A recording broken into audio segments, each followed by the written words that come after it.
여러분, 설교는 언제나 나에게 주시는 말씀으로 들으셔야 돼요. 옆에 사람 신경 쓸 거 없고, 다른 교회 신경 쓸 거 없고, 다른 사람 신경 쓸 거 없고, 하나님께서 오늘 나에게 주신 말씀이구나.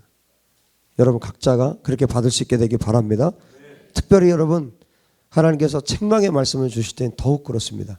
아, 나를 살리기 위해서 하나님께서 책망하시는 거구나. 여러분, 그때 여러분들이 살아날 줄로 믿습니다. 책망의 말씀은 하나님께서 주신 기회예요. 여러분, 우리의 삶 가운데도 마찬가지입니다. 우리 삶 가운데 하나님께서 나를 책망하신다. 그것은 나를 살리기 위한 하나님께서 나에게 주시는 기회로 받으셔야 돼요. 왜 나에게 또 이렇게 말씀하시는가? 왜 나에게 또, 왜 나만 갖고 그러시는가? 그게 아니라, 아, 하나님께서 나를 또 살리고 싶어 하시는구나.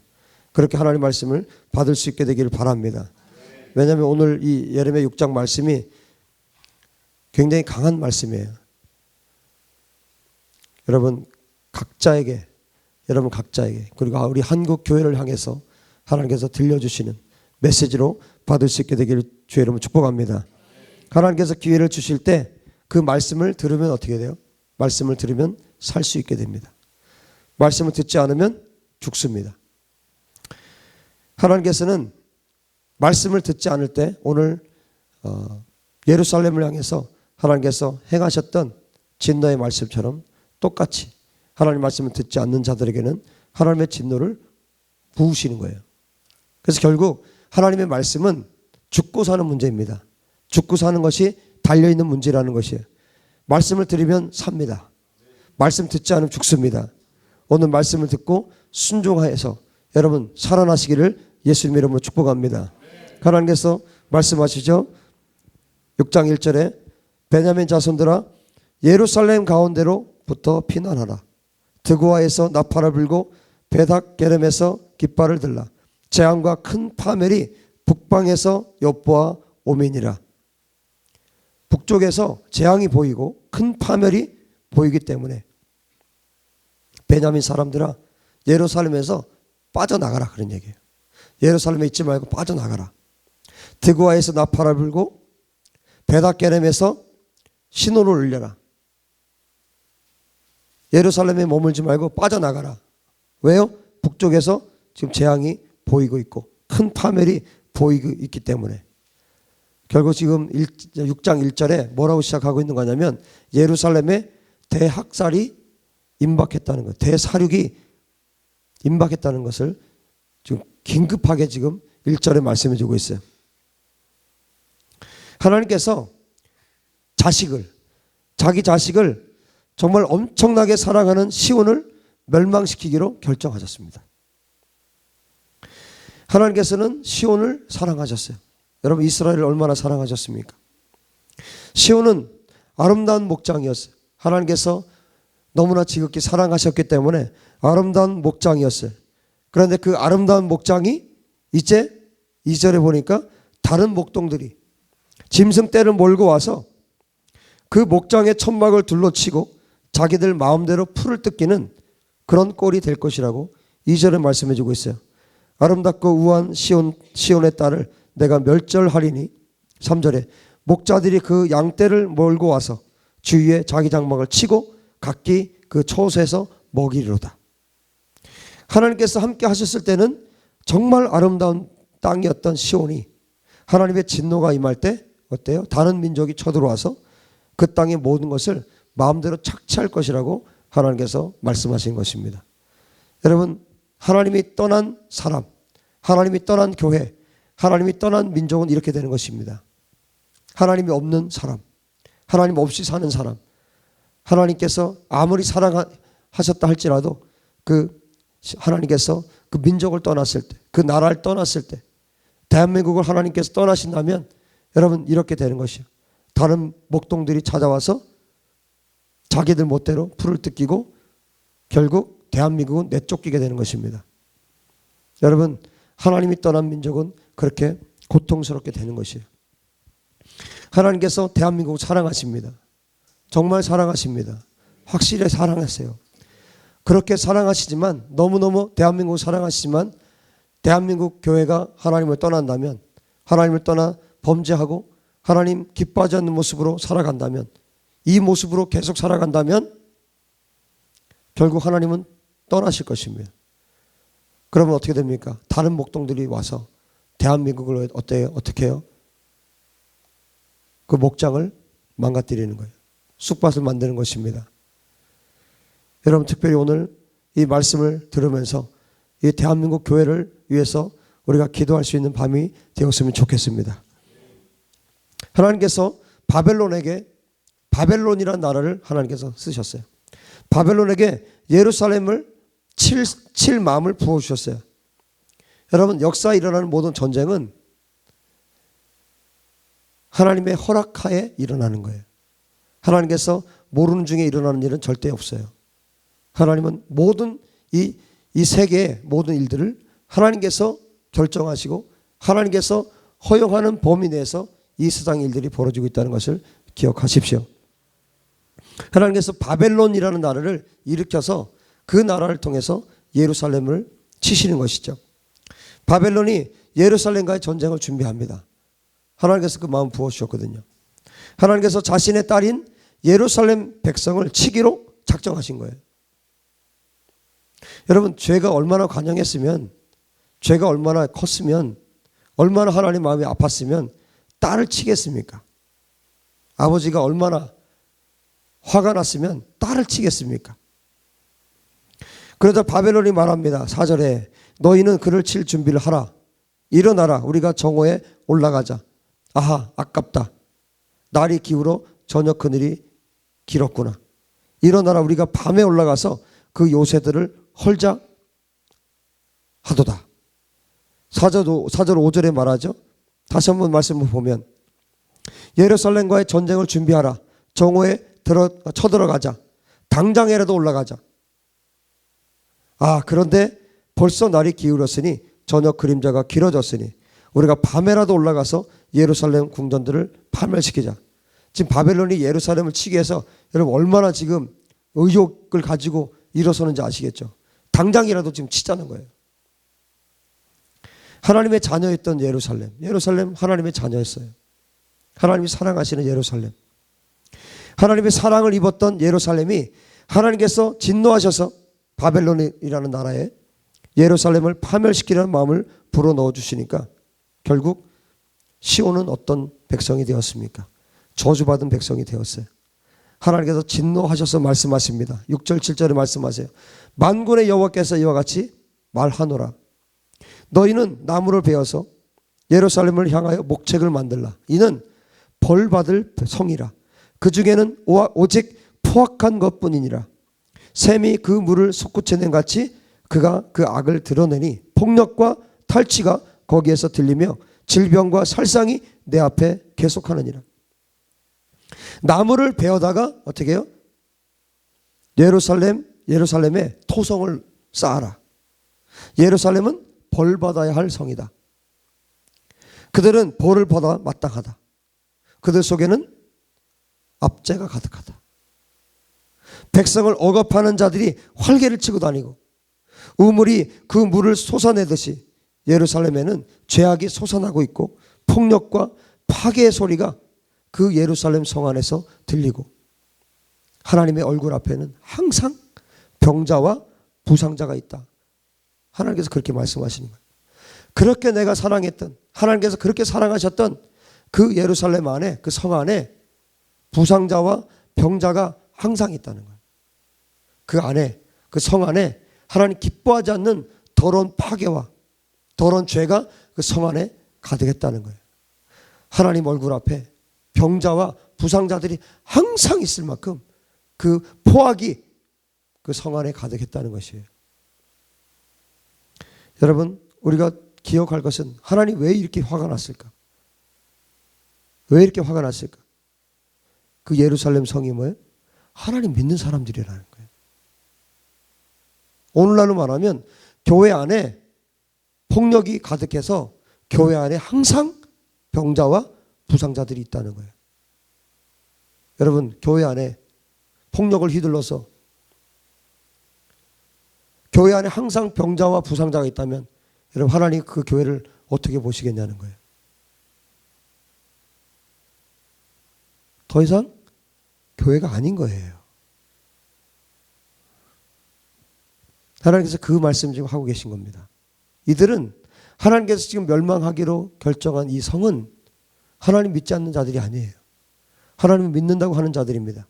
하나님께 택함 받은 백성들이에요. 그런데 하나님께서 이들을 파멸시키기로 계획을 하셨다는 것입니다.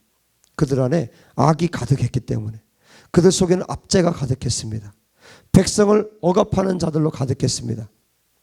하나님의 말씀으로 백성들을 가르치는 것이 아니라 지도자들이 자기의 생각으로 백성들을 조종하고 자기의 생각에 맞게 사람들을 움직였다는 것이에요. 백성들을 조종하고 백성들을 지도자들이 억압했습니다. 선지자라고 하는 사람들이, 제사장이라고 하는 사람들이 그렇게 했다는 것이에요. 하나님의 자녀라는 예루살렘이 매일매일 그 안에서 죄를 지었고 그들 안에 폭력과 파괴가 가득했습니다. 여러분, 사랑과 진리교회 안에 폭력과 파괴가 가득하다고 생각해 보세요. 하나님께서 이 교회를 어떻게 하시겠냐는 것이에요. 하나님 이 교회 없애십니다. 여러분, 한국 교회 안에 폭력과 파괴가 가득하다면 하나님 어떻게 하실까요? 똑같습니다. 예루살렘을 향해서 하나님께서 하셨던 거 그때나 지금이나 별반 다르지 않아요. 죄에 대해서는 하나님 분명히 물으십니다. 한국 교회 안에 폭력과 파괴가 가득하다면, 악이 가득하다면 하나님께서는 어쩔 수 없어요. 칼을 드실 수밖에 없습니다. 예루살렘에는 폭력과 파괴로 병자와 부상자가 항상 있었어요. 모두 하나님을 믿는 백성들인데, 그들이 하나님의 자녀인데 그들 안에 있는 폭력과 파괴로 인해서 항상 다치는 사람들이 있었다는 것입니다. 오늘날의 한국교회를 보십시오. 우리 교회는 어떻습니까? 예루살렘처럼 모두 하나님을 믿는다고 하는 사람들이 모여 있지만 그 속에 압제가 가득합니다. 목회자가, 때로는 교회 중심 세력이, 장로와 권사들이 성도들을 억압하고 하나님의 말씀이 아니라 자기의 생각대로 성도들을 조종합니다. 자기 생각대로 조종하고 주무르면서 하나님의 교회를 파괴합니다. 이것은 하나님 앞에서 폭력과 파괴의 죄악을 범하고 있는 것이에요. 이런 목회자와 장로가 있는 교회는 항상 병자와 부상자가 있습니다. 그들의 억압으로 말미암아 영과 혼이 다치는 병자와 부상자가 생기는 것이에요.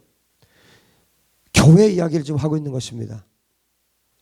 교회를 하나님의 말씀이 아닌 자신의 계획과 생각으로 자기의 명예를 위해서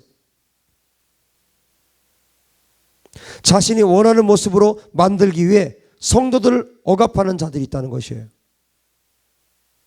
한국교회 지금 세습이 너무나 문제가 되고 있습니다. 좀 심각한 문제를 가지고 있어요.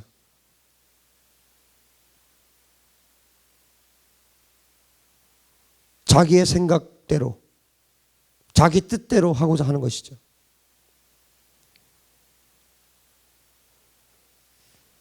하나님의 뜻대로 하나님께서 무엇을 원하시는지, 하나님께서 무엇을 기뻐하시는지 생각하지 않아요.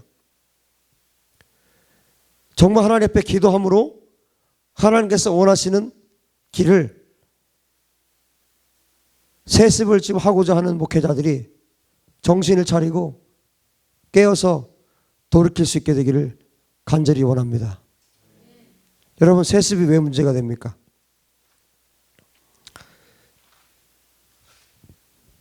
한번 제가 새벽에 기도를 하게 되었어요. 이 세습의 문제 때문에 이 교회 세습이 왜 문제가 될까? 일단 장점은 빼고요. 세습의 문제를 제가 기도하면서, 한국교회에서 기도하면서 이 부분들을 떠올리게 하셨어요. 세습은 1차적으로 인본주의예요. 인본주의에서 온 겁니다. 뭡니까? 사람이 한번 해보겠다는 거예요. 자식에게, 자식이 그래도 자식이 낫다. 이거 완전히 인본주의죠. 하나님께서 그 사람을 세우기 원하신다면 그렇게 해야 되겠죠.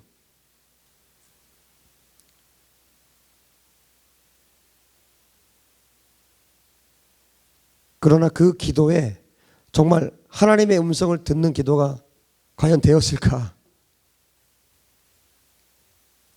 이미 생각이 잡힙니다. 생각을 묶어요, 사단이. 그래서 결정한 다음에 그 다음에 기도를 하게 돼 있어요.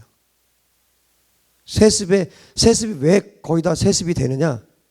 결정한 다음에 기도를 하기 때문에, 결정한 다음에 기도하면 어떻게 됩니까?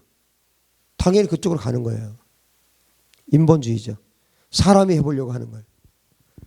그리고 그 배경에 가장 강력하게 묶고 있는 세력이 뭐냐면 만몬이에요. 돈입니다. 돈신이에요. 돈신이 잡고 있어요.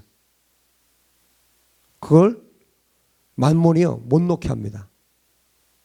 평생을 일궜다. 평생을 내가 일궜다. 교회를 일궜다. 이런 건물도 짓고 평생을 내가 성도들 이렇게 많게 하고 다 뭐예요? 자기가 한 거죠. 내가 한 거죠. 인본주의죠. 하나님은 없어요.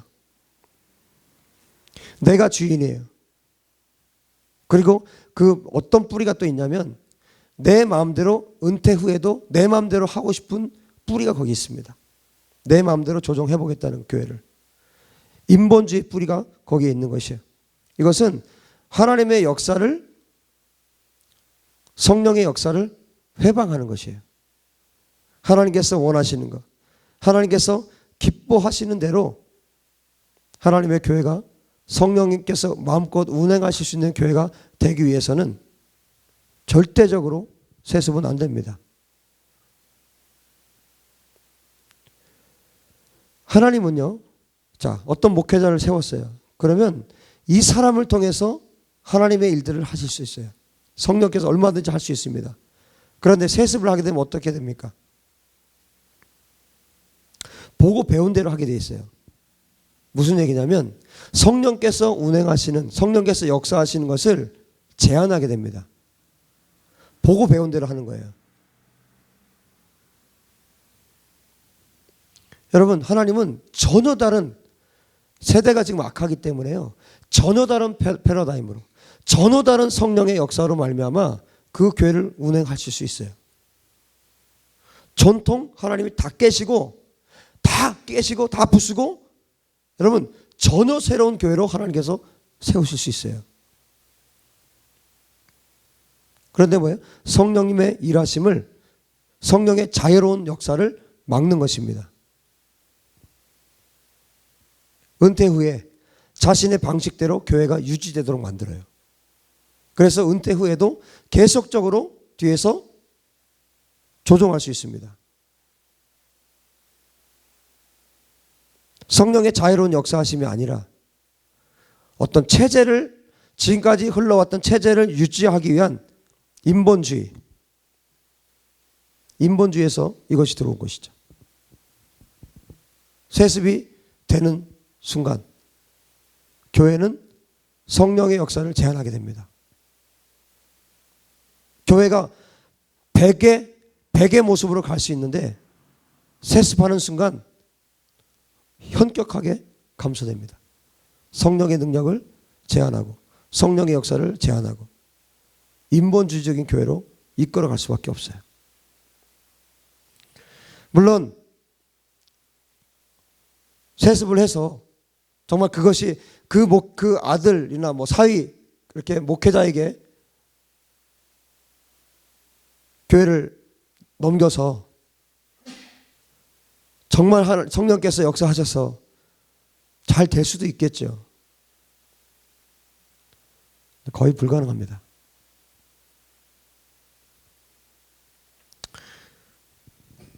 제가 이 얘기를 하고 싶지는 않았어요. 제가 이 얘기를 하고 싶지는 않았는데 지금 오늘 주님이 말씀하게 하는 거예요.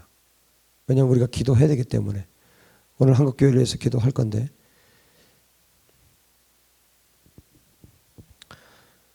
여러분, 한국교회 안에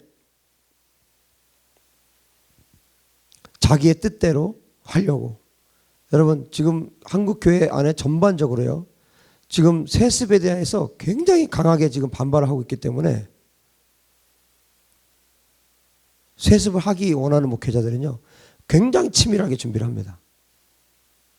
굉장히 치밀하게 준비를 하고 그 다음에 그게 성사되게 하기 위해서 사람들을 조종하기 시작해요. 중직자들 중심으로 해서 조종하기 시작합니다. 그게 자연스럽게 정말 성령의 역사로 성령께서 역사하셔서 하나님께서 일하셔서 모든 사람들이 성도들이 정말 기도하는 가운데 그 목회자를 원한다면 그럼 좋겠죠. 그러나 그것이 아니고 조금이라도 인간적인 마음이 들어가서 사람들을 움직이고 조종하면 어떤 일이 벌어집니까? 그게 결국 뭡니까? 그게 결국 폭력과 파괴예요. 하나님의 교회를 파괴하는 것입니다. 이것은 하나님 앞에서 폭력과 파괴의 죄악을 범하고 있는 것이에요. 이런 목회자와 장로가 있는 교회는 항상 병자와 부상자가 있는 것입니다. 교회는 하나님 말씀으로 움직여야 합니다. 성령의 이끄심을 따라 교회는 흘러가야 합니다. 그래서 정말 하나님께서 때로는요 교회를 없애실 수도 있어요. 교회를 없애시기도 하십니다. 아니면 정말 교회로서 그 역할이 끝났다 그러면 하나님 없애시는 거예요. 여러분 성경에 나오는 계시록에 나오는 7교회가 아직도 있습니까? 여러분 교회는 영원하지 않아요. 이 지상에 있는 교회는 영원하지 않습니다. 인간이 모여있는 교회는 영원하지 않아요. 하나님께서 목적이 끝나면 없애실 수도 있어요. 그리고 하나님께서 그 교회가 존재하지 않는 것을 원하신다면 하나님 없애실 수 있어요. 교단이 교회를 묶고 있는 것이 아니에요. 교단이 교회를 붙들고 있는 게 아니에요. 하나님의 교회라면 하나님께서 움직이십니다. 교회를 세우고 없애시고 하나님이 하시는 거예요. 교회를 하나님의 말씀으로 움직이지 않고 자기의 계획과 생각으로 자신이 원하는 모습으로 만들기 위해서 성도들을 억압하는 자들에게 하나님께서 6장 8절에 말씀하십니다. 훈계를 받아들여라 한국교회야. 그래서 나 여호와가 너를 싫어하지 않도록 하고 내가 너를 황폐하게 하여 아무도 살지 않는 땅으로 만들지 않도록 하라. 하나님의 훈계를 받아들이지 않으면 하나님께서 택하신 백성일지라도 그 땅을 황폐하게 하고 멸절해 버릴 수 있으신 하나님이라는 것을 기억하셔야 합니다. 하나님의 훈계를 받아들이지 않으면 하나님의 백성이라 할지라도 그 땅을 하나님께서 택하신 백성이라 할지라도 그 땅을 황폐하게 할 수 있다고요. 하나님은 죄를 저주하시는 분이기 때문에 그렇습니다. 하나님은 죄를 저주하시는데 그리스도인들은 양심의 거리낌도 없이 너무나 쉽게 죄를 짓고 살아가고 있어요. 하나님께서 진노가 가득해서 말씀하십니다. 6장 9절에 만군의 여호와께서 이와 같이 말씀하시되 포도를 따듯이 그들이 이스라엘의 남은 자를 말갛게 주우리라. 너는 포도 따는 자처럼 내 손을 광주리에 자주자주 놀리라 하시나니 예루살렘에 살아남은 자들을 포도를 거두는 것처럼 샅샅이 쓸어 없앨 것이다. 너는 포도를 거두는 사람이 하듯이 덩굴을 훑어서 없애버려라. 그렇게 말씀하고 계신 거예요. 하나님의 말씀을 들은 예레미야는 그들에게 경고하고 이 사실을 알려야 했습니다. 하지만 예레미야는 이스라엘의 이 예루살렘의 상태를 너무나 잘 알고 있었죠. 그들은 상태가 어떤 상태였습니까? 귀에 할례를 받지 않아서 들을 수 없는 자들이었어요. 아무리 말해도 들을 수 없는 자들이었어요. 가장 답답한 사람들이 이 사람입니다. 아무리 말해도 듣지 않는 사람이에요. 아무리 말을 해도 경청하지 않는 사람이에요. 귀가 막힌 사람들.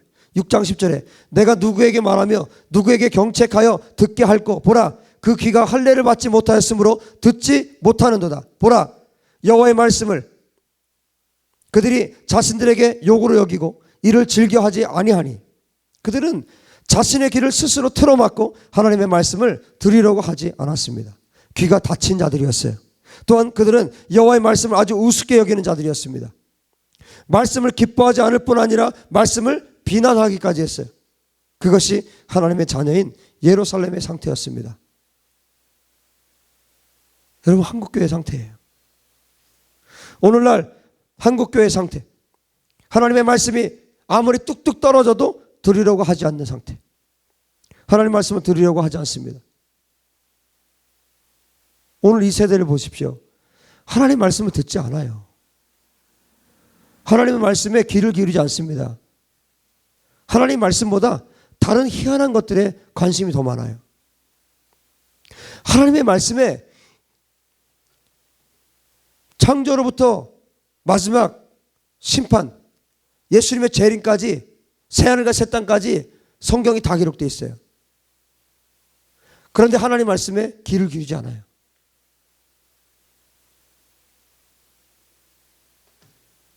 세상 뉴스에 관심이 더 많습니다. 여러분, 하나님은 이 말씀대로 행하십니다. 이 말씀대로 하나님은 이루십니다. 이 말씀 성경 66권 이 말씀 그대로 하나님이 성취하십니다. 이 말씀을 보고 세상을 봐야 돼요. 세상을 가지고 왜 성경으로 끌어들어옵니까? 세상을 가지고 이 세상을 성경 안으로 끌어들여서 성경을 판단합니까? 하나님의 말씀으로 우리는 세상을 판단하는 거예요. 하나님 말씀 가지고 이 세대가 어떤 세대인지를 우리가 분별하는 것입니다. 거꾸로 하고 있어요, 지금.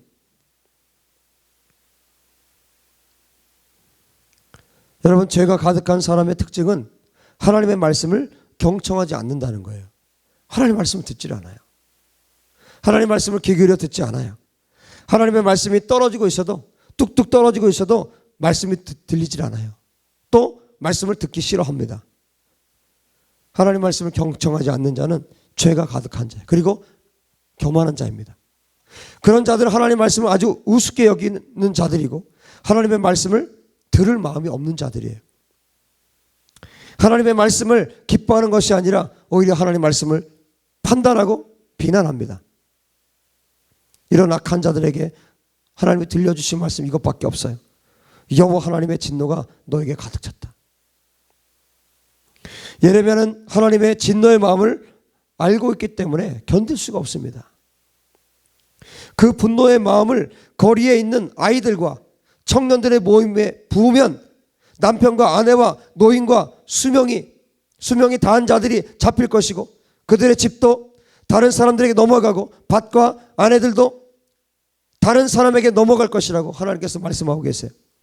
진노하신 하나님께서 그 땅의 주민들에게 손을 펼 것이기 때문에 여러분, 하나님께서 손 한번 펴시면 모든 사람이 다 잡혀가고 집도 넘어가고 거지가 되고 자신의 모든 소유물도 착취당하게 되는 것입니다. 11절 12절에 그러므로 여호와의 분노가 내게 가득하여 참기 어렵도다. 그것을 거리에 있는 아이들과 모인 청년들에게 부으리니 남편과 아내와 나이 든 사람과 늙은이가 다 잡히리로다. 내가 그 땅 주민에게 내 손을 펼 것인즉 그들의 집과 밭과 아내가 타인의 소유로 이전되리라. 여호와의 말씀이니라. 여러분, 이 백성들이 이렇게 하나님의 진노의 심판을 받게 된 이유가 있습니다. 그 이유가 무엇입니까? 13절에 말씀해 주고 있죠. 뭐라고 말씀합니까? 이는 그들이 가장 작은 자로부터 큰 자까지 다 탐욕을 부리며 선자로부터 제사장까지 다 거짓을 행함이라. 아주 작은 자로부터 큰 자까지 다 탐욕을 부리고 불의한 이익을 취하고 있었어요. 이것이 하나님께서 자기의 백성들에게 진노하실 수밖에 없었던 이유입니다. 여러분, 우리도 교회도 사랑과 진리교회도 한국교회도 탐욕을 부리고 불의한 이익을 취하면 하나님의 진노를 받게 되는 것입니다. 특별히 교회는 물질에 대해서, 재정에 대해서 깨끗해야 돼요. 재정에 대해서, 돈에 대해서 깨끗해야 돼요. 하나님 앞에서 재정을 사용할 때 탐욕을 부리며 가증하게 행하면 하나님의 진노를 피해갈 수가 없습니다. 여러분, 교회 건물이 지금 경매로 나오고 있어요. 구제와 선교회는 인색하고 자기 교회 배불리에게만 급급하면 하나님께서 그것에 대해서 반드시 심판하시고 물으실 것입니다.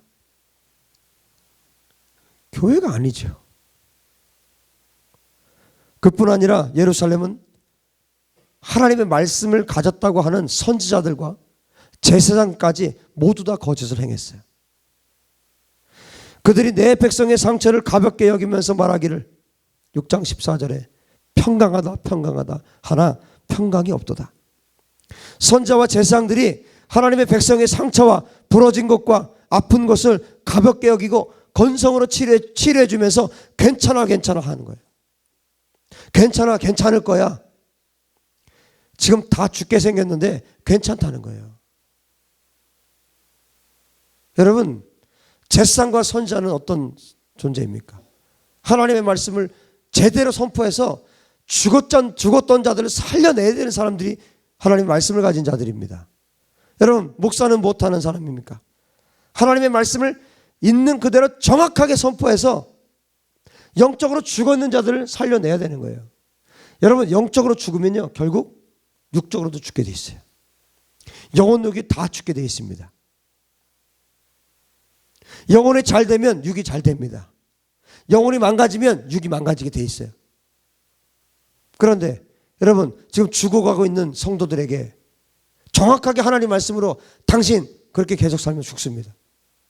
여러분, 당신들 계속해서 그렇게 살면 하나님께서 진노하십니다. 분명히 말해야죠. 분명히 선포해야죠. 그런데 어떻게 해요?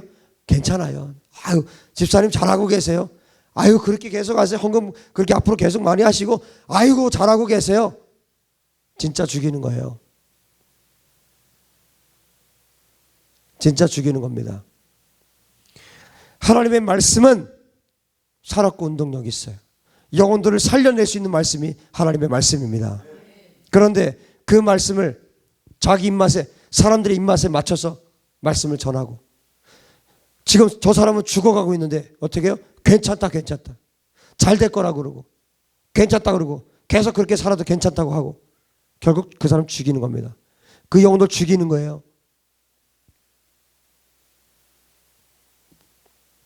지금 예루살렘에 그런 일들이 지금 벌어지고 있다. 상처와 부러진 것, 아픈 것을 그냥 가볍게 건성으로 치료해주고 괜찮아 괜찮아 하는 거예요. 괜찮을 거야 하는 거예요. 하지만 뭐예요? 사실은 괜찮은 것이 아니었습니다. 하나님께서 선지자와 제사장에게 거짓을 행한다고 말씀하신 이유는 그들은 말씀으로 하나님의 백성을 세우는 자들인데, 놀랍게도 자신 안에도 하나님을 아는 지식이 없었어요. 하나님을 아는 지식이 제사장과 선지자에게 없으니까 어떤 일이 벌어집니까? 하나님 올바로 말할 수가 없는 거예요. 올바로 하나님 말씀을 전할 수가 없는 것입니다. 그뿐만 아니라 그들에게는 백성을 사랑하는 마음이 없었어요. 백성을 사랑하는 마음이 없기 때문에 백성들의 상처에 대해서 가볍게 여기면서 괜찮아, 평안해질 거야, 곧 괜찮아질 거야. 하지만 이 말들은 다 거짓말이었어요. 백성들은 괜찮은 것이 아니었습니다. 평안한 것이 아니었습니다. 지도자들은 하나님의 말씀이 아닌 자신의 생각과 말로 거짓으로 백성을 조종한 것이에요. 성도들을 조종한 것입니다. 자기의 뜻을 이루기 위해서, 자기의 뜻을 관철시키기 위해서 성도들을 조종한 거예요. 내 마음대로 하고 싶어서, 내 뜻대로 하고 싶어서. 하나님 말씀은 분명히 아니라고 말씀하시는데 하나님을 아는 지식이 없으니까 내 생각대로 하는 겁니다. 그들은 이런 가증한 일을 행하면서도 부끄러워하거나 수치스러워하지 않았습니다. 그것이 부끄럽고 수치스러운 일이라는 것을 깨닫지도 못했어요. 그래서 그들은 하나님의 진노하심으로 망하는 자들과 함께 망할 것이고, 하나님께서 그들을 벌하실 때 넘어져야 했습니다. 15절에 말씀해 주고 있죠. 그들이 가증한 일을 행할 때 부끄러워하였느냐? 아니라 조금 더 부끄러워하지 않을 뿐 아니라 얼굴도 붉어지지 않았느니라. 그러므로 그들이 엎드러지는 자와 함께 엎드러질 것이라. 내가 그들을 벌하리니 그때 그들이 거꾸러지리라. 하나님께서 말씀하신 거예요.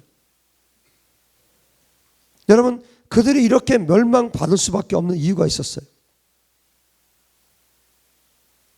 여러분, 말씀을 따라 살면 멸망하지 않습니다. 하나님 말씀을 따라 가십시오. 주님이 좁은 길 가라 하면 그 길 가십시오. 그러면 그 길이 가장 넓은 길이에요. 그 길이 멸망하지 않는 길입니다. 이미 하나님께서 다 말씀하셨어요. 우리에게 다 말씀하셨어요. 말씀 따라가면서 되는 것입니다. 말씀 따라가면 그 길이 좁은 길이라 할지라도 그 사람은 살 수 있어요. 말씀이 아니라면 가지 마십시오. 말씀이 가라 하면 가십시오. 그 사람들만 살 수 있는 것입니다. 16절에 말씀하죠. 여호와께서 이와 같이 말씀하시되 너희는 길에 서서 보며 옛적 길 곧 선한 길이 어딘지 알아보고 그리로 가라. 옛 너희 심령이 평강을 얻으리라 하나 그들의 대답이 뭐라고 대답했어요? 우리는 그리로 가지 않겠노라. 옛적 그 선한 길로 가라. 옛적 그 선한 길이 어딘지 알아보고 그 길로 가라. 그러면 너희가 평강을 얻으리라. 너희에게 샬롬이 있을 것이다. 그렇게 가르쳤는데 뭐라고 말한다고요? 백성들은 우리는 그리로 가지 않겠습니다. 하나님께서 말씀하셨어요. 선한 길이 어디인지 알아보고 그곳으로 걸어가면 너희가 평강을 얻을 것이다. 저희는 그 길로 가지 않겠습니다. 하나님께서 여러분 성경을 통해서 이미 어느 길이 선한 길인지 모두 말씀해 주셨습니다. 그 길로 가면 평강을 얻을 것이라고 말씀해 주셨습니다. 여러분 성경 66권의 그 길로 걸어가십시오. 그 길이 어떤 길입니까? 예수님께서 걸어가신 길이에요. 예수님께서 가신 길을 거절한다. 그럼 성경 66권을 거절하는 거고, 성경 66권의 그 길로 내가 걸어가지 않겠다. 예수님 가신 길을 걸어가지 않겠다는 거예요. 그럼 뭡니까? 난 지옥 가겠다는 얘기예요. 복잡할 거 하나도 없어요. 예수님께서 가신 그 길만이 천국으로 가는 길이에요. 예수님께서 가신 그 길만이 천국 길입니다. 예수님께서 좁은 길이라고 말씀하셨어요. 그 길이 천국 길입니다. 내가 길이요 진리요 생명이라고 말씀해 주셨어요. 예수님이 길이라고 말씀해 주셨어요. 그 길로 들어서는 자만이 천국으로 인도되는 거예요. 그 길로 들어서는 자만이 아버지 하나님께로 가는 것입니다. 옛적 그 선한 길이 어디입니까? 하나님께서 말씀하신 그 길, 하나님께서 이미 말씀하신 그 길, 여러분 예수님의 길로 걸어갈 수 있게 되기를 주 이름으로 축복합니다. 성경을 통해서 어떤 길이 어느 길이 선한지 모두 말씀해 주셨고 그 길로 가면 평강을 얻을 것이라 말씀하셨는데 그 길로 가지 않고 말씀대로 살지 않는 오늘날의 교회의 모습이 예루살렘과 다를 것이 무엇이 있습니까? 17절에 이어서 말합니다. 내가 또 너희 위에 파수꾼을 세웠으니 나팔 소리를 들으라 하나 그들의 대답이 또 뭐라고 말해요? 우리는 듣지 않겠노라. 죽기로 작정했죠.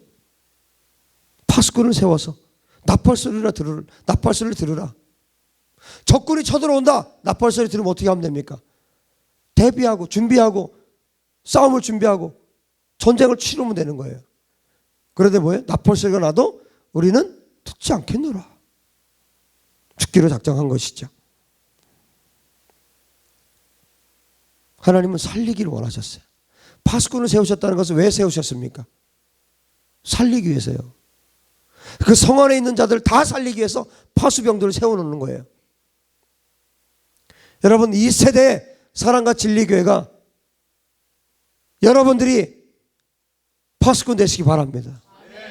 또 앞으로 이 모임에 오시는 분들이 파수꾼 되시기 바랍니다. 이 민족을 깨우는, 한국교회를 깨우는 파수병들이 필요합니다. 열방을 깨우는 파수병들이 필요합니다. 이 목요 열방 예배가 그런 예배 될 수 있기를 바랍니다. 하나님께서 일하시는 것을 보고 또 영의 세계에서 어떤 일이 일어나는지 보고 하나님 앞에 우리가 무엇을 기도해야 될지, 무엇을 간구해야 될지 우리가 하나님의 말씀을 통해서 깨닫고 그 말씀 붙들고 하나님 앞에 기도할 때, 하나님의 나라와 하나님의 의를 구할 때 하나님께서 반드시 역사하실 줄 믿습니다. 반드시 하나님께서 우리를 그렇게 세워주실 줄 믿습니다. 파수병들을 세워서 미리 가르쳐 주었는데 우리는 듣지 않겠습니다. 그렇게 대답하는 거예요. 하나님께서 성경을 통해 이렇게 살면 죽을 것이라고 다 말씀해 주셨는데, 미리 다 가르쳐 주셨는데 그 말씀을 듣지 않고 제멋대로 사는 오늘날 우리의 모습이, 여러분 예루살렘의 모습과 다를 것이 무엇이 있겠습니까? 그래서 하나님께서는 예루살렘에 재앙을 선포하신 것입니다. 이 재앙은 그들의 생각의 결과였어요. 그들이 하나님 말씀을 듣지 않았고 경청하지 않았고 하나님의 율법, 하나님의 말씀을 거부했기 때문에 하나님께서 이 재앙을 주실 수밖에 없었어요. 18절 19절에 말하죠. 그러므로 너희 나라들아 들으라, 무리들아 그들이 당할 일을 알라, 땅이여 들으라. 내가 이 백성에게 재앙을 내리리니 이것이 그들의 생각의 결과라. 여러분, 생각을 함부로 하지 마십시오. 우리의 생각의 결과, 그것이 재앙이 될 수 있고 하나님의 칭찬이 될 수도 있습니다. 그들이 내 말을 듣지 아니하며 내 율법을 거절하였음이니라. 여러분, 오늘날의 그리스도인들도 마찬가지입니다. 하나님의 말씀을 듣지 않고 제멋대로 생각하고 살면 그 열매는 하나님께서 주시는 재앙이에요. 하나님의 말씀을 듣지 않고 율법을 거부하는 예루살렘이, 그리고 그리스도인들이 아무리 좋은 재물을 하나님께 드리고 최고의 것으로 하나님께 드리고 많은 물질을 하나님께 드려도 하나님께서 뭐라고 말씀하십니까? 나는 너희들의 재물을 받지 않는다. 너희들이 주는 재물 나는 역겹다. 20절 말하잖아요. 시바에서 유향과 먼 곳에서 향품을 내게로 가져오면 어찌미냐. 나는 그들의 번제를 받지 아니하며 그들의 희생 제물을 달게 여기지 않노라. 역겨우니까 가져오지도 마라. 예루살렘은 하나님께서 택하신 자녀입니다. 하나님께서는 하나님의 말씀을 듣지 않고 하나님의 말씀대로 살지 않는 자들이 아무리 좋은, 아무리 값비싼, 아무리 좋은 것들, 재물을 가지고 온다 해도 하나님 기뻐하지 않아요. 나는 그것을 받지 않겠다. 나는 너희들의 재물이 기쁘지 않다. 예루살렘은 하나님을 섬기는 백성들이었어요. 헌금 생활도 하고 있는 백성들이었어요. 주일 성도 잘 하는 백성들이었죠. 오늘날로 말하면. 하지만 하나님께서는 겉모양을 보는 것이 아니라 그들의 중심을 꿰뚫어 보고 계셨습니다. 21절에 그러므로 여호와께서 이와 같이 말씀하시니라. 보라, 내가 이 백성 앞에 장애물을 두리니. 여러분, 하나님의 말씀대로 살지 않는 자들에게 하나님께서 반드시 장애물을 두십니다. 반드시 걸려 넘어지도록 장애물을 두십니다. 왜요? 계속 가면 절벽이 떨어져 죽거든요. 살리기 위해서라도 장애물을 두시는 거예요. 장애물을 두리니 아버지와 아들들이 함께 거기에 걸려 넘어지며 이웃과 그의 친구가 함께 멸망하리라. 하나님께서 예루살렘에게 말씀하시는 거예요. 내가 너희 앞에 장애물을 두겠다. 아버지와 아들이 함께 그것에 걸려 넘어질 것이고 이웃과 친구가 함께 멸망할 것이다. 이어서 22절 23절 여호와께서 이와 같이 말씀하시되 보라, 한 민족이 북방에서 오며 큰 나라가 땅끝에서부터 떨쳐 일어나나니 그들은 활과 창을 잡았고 잔인하여 사랑이 없으며 그 목소리는 바다처럼 포효하는 소리라. 여러분, 바다 풍랑이는 그 소리들, 그렇게 포효하는 소리처럼 그렇게 바벨론이 지금 일어나서 온다는 거예요. 그들이 말을 타고 전사같이 다 대열을 벌이고 시온의 딸인 너를 치려 하느니라. 하나님께서는 자기 백성들을 멸망시키기로 결정하신 거예요. 그들을 멸망시키려고 북방의 강대국 바벨론을 택하신 것입니다. 그들은 활과 창을 잡은 정말 잔인한 백성들이었고 무자비한 자들이었어요. 그들은 포효하는 바다처럼 큰 함성을 지르며 말을 타고 전쟁 용사로 무장해서 예루살렘을 치기 위해서 전열을 정비했습니다. 하나님께서는 계속해서 기회를 주셨습니다. 하나님께서는 파수꾼을 보내서 말씀해 주셨고 계속해서 가르쳐 주셨는데 그들은 듣지 않았어요. 여러분, 하나님께서 멸망시킬 때는요, 반드시 기회를 주세요. 전혀 모르는데 그냥 쑥밭을 만들진 않아요. 그냥 그렇게 하지 않습니다. 반드시 기회를 주세요. 이들은 하나님의 말씀을 거절했습니다. 하나님은 자기 백성들을 멸망시킬 수밖에 없었어요. 그 백성들의 죄악이 극에 달했기 때문입니다. 24절 25절에 우리가 그 소문을 들었으므로 손이 약하여졌고 고통이 우리를 잡았으므로 그 아픔이 해산하는 여인 같도다. 너희는 밭에도 나가지 말라, 길로도 다니지 말라, 원수의 칼이 있고 사방에 두려움이 있음이라. 하나님의 심판의 말씀을 들은 예루살렘은 맥이 풀렸어요. 그제서야 고통이 우리를 사로잡았으니 해산하는 여인의 진통과 같다, 그렇게 말합니다.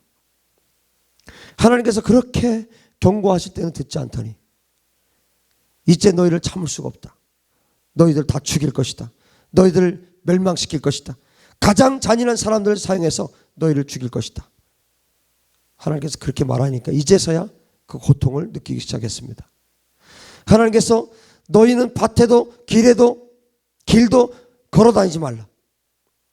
너희가 어디를 나가든 원수에게 칼이 있어서 공포가 사방에 있고 너희가 어떻게 죽을지 모르기 때문이다. 두려운 말씀을 하나님께서 하십니다. 이제 하나님께서 마지막 기회를 주십니다. 6장 26절이죠. 딸 내 백성이 굵은 배를 두르고 재에서 구르며 독자를 잃은같이 슬퍼하며 통곡할지어다. 멸망시킬 자가 갑자기 우리에게 올 것입니다.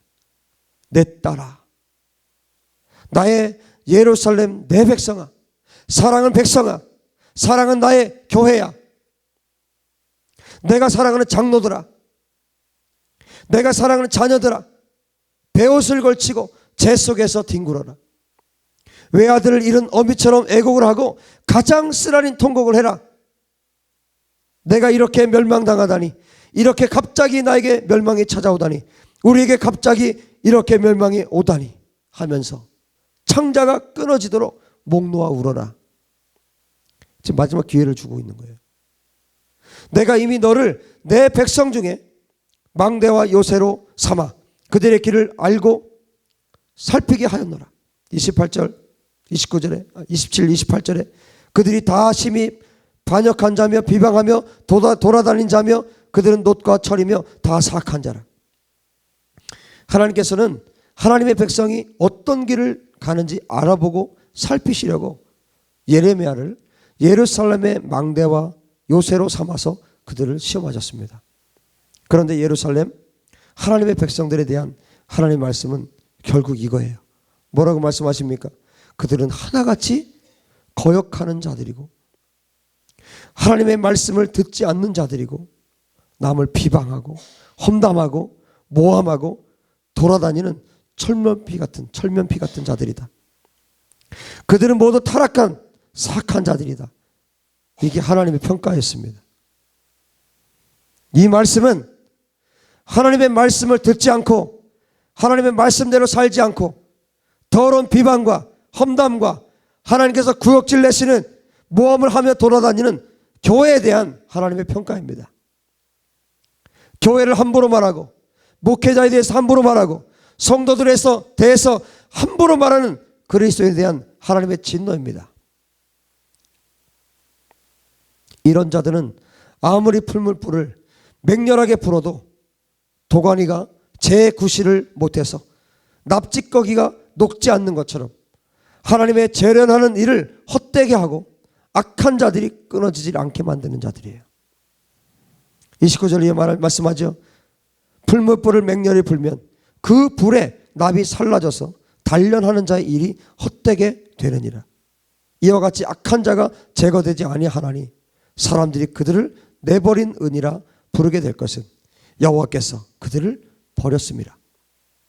하나님께서 풀물불로 연단하시면 순금이 나와야 마땅한데 도가니가 재구실을 못하면 납작거기가 녹지 않아요. 녹지 못하게 되는 것입니다. 이게 무슨 얘기입니까? 악한 자가 교회에 있으면 하나님께서 아무리 풀무로 연단하셔도 순금이 나오질 않아요. 여러분이 악한 자가 되지 않도록 회개하고 깨어있게 되기를 주의 이름으로 축복합니다. 한국교회가 그렇게 되기 바랍니다. 여러분 자신이 하나님의 풀무불로 재련하시는 일을 헛되게 하는 악한 자가 아닌가. 여러분 자신을 살펴보십시오. 한국교회 모든 목회자와 성도들이 자기 자신을 돌아볼 수 있게 되기를 주의 이름으로 축복합니다. 그런 자들은 어떻게 불린다고요? 내버린 은이라고 불린다고요. 내버린 은이다. 여러분 반드시 하나님 마음에 합당하지 않으면 버림받게 돼 있어요. 소금 어떻게 됐습니까? 맛을 잃은 소금 버려지는 거예요. 잘 부풀어 오르지 않은 밀가루 반죽 어떻게 됩니까? 버려지는 거예요. 내버린 은이라고 불리게 된다는 거예요. 하나님께서 내버린 자라고 불리게 된다는 것입니다. 하나님께서 그들을 버렸기 때문입니다. 이것은 하나님의 백성 예루살렘에 대한 이야기예요. 예레미야 6장은 하나님의 백성에 대한 이야기입니다. 하나님께서 버리신 은이 되기 전에, 하나님께서 거절하시기 전에 자신 안에 있는, 교회 안에 있는, 한국 교회 안에 있는 더러운 악을 버려야 합니다. 혼합주의 버려야 합니다. 율법주의 버려야 합니다. 세습 버려야 합니다. 인본주의 버려야 합니다. 한국 교회 안에 있는 이 더러운 것들 버리지 않으면, 회개하지 않으면 멸망하는 것이에요. 어쩔 수 없습니다.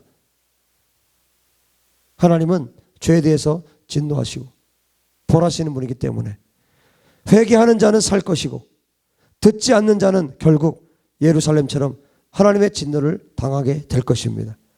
하나님은 인간에게 업신여김을 당하는 분이 아니십니다.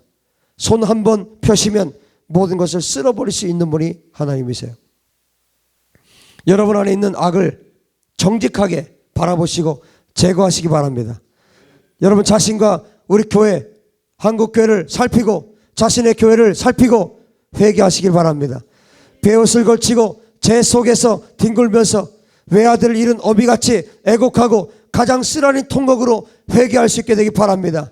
회개하지 않으면 우리에게도 한국교회 안에도 갑자기 하나님의 진노가 임할 수 있는 것입니다. 하나님께 살려달라고 창자가 끊어지도록 목 놓아 울며 회개하십시오. 지금 이 시간은 이 말씀을 들은 자들에게 하나님께서 주시는 기회의 시간입니다. 하나님 이 한국교회를 살려주시옵소서. 우리 교회를 살려주시고 하나님 나를 살려주시옵소서. 내 안에 더러운 악을 제거하고 내가 대어부터 내가 내버린 은이라는 소리를 듣는 그런 자가 아니라 하나님께서 사랑하시는 백성으로, 하나님께서 사랑하시는 한국교회로 회복되게 도와주시옵소서. 한국교회가 회복되게 도와주시옵소서. 우리 교회가 회복되게 도와주시옵소서. 내가 온전하게 회복되게 도와주시옵소서. 하나님 손에 붙들린 자들 되게 도와주시옵소서. 주여 세 번 크게 부르시고 전심으로 기도합시다. 주여! 주여!